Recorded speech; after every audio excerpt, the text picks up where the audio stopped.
రోజంతా యాక్టివ్‌గా ఉండాలి, స్టడీగా ఎనర్జీ ఉండాలి అనంటే, మన డైట్‌లో మెయిన్‌గా వచ్చేసి బ్యాలెన్స్‌డ్ డైట్ అనేది అవసరం. దాంట్లో complex carbohydrates, protein, healthy fats, దీంతో పాటు హైడ్రేషన్ అనేది ఈక్వల్లీ ఇంపార్టెంట్. కాంప్లెక్స్ కార్బోహైడ్రేట్స్ వచ్చేసేసి ఇది వచ్చేసేసి స్టడీగా ఎనర్జీ ప్రొడ్యూస్ ఎనర్జీని మనకిస్తూ ఉంటుంది. ఇందులో మెయిన్ వచ్చేసేసి హోల్ గ్రెయిన్స్ అంటే quinoa, brown bread, then brown rice, oats, ఇట్లాంటి whole grains will give complex carbohydrates అండి.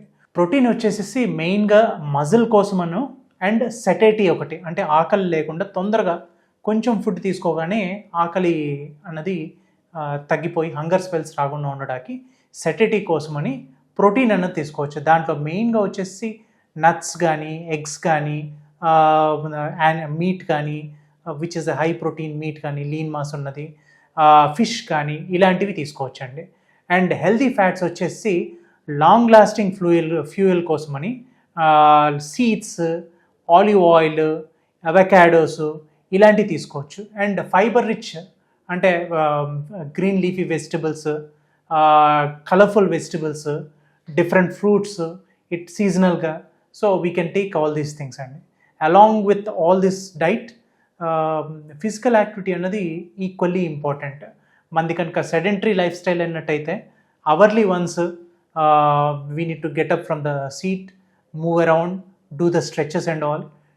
Daily at least 60 minutes of moderate intensity work, weekly 2 days weight training, at least 4 days cardiac కానీ stretches కానీ important అండి.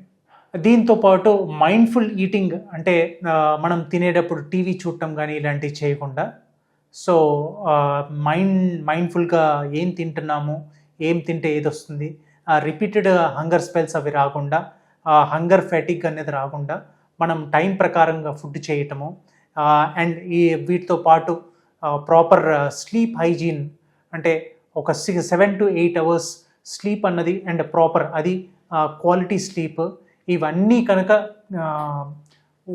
వచ్చినట్లయితే మనము daily యాక్టివిటీలో along with the diet, physical activity, sleep hygiene ఇవన్నీ maintain చేసినట్లయితే we can stay healthy and active.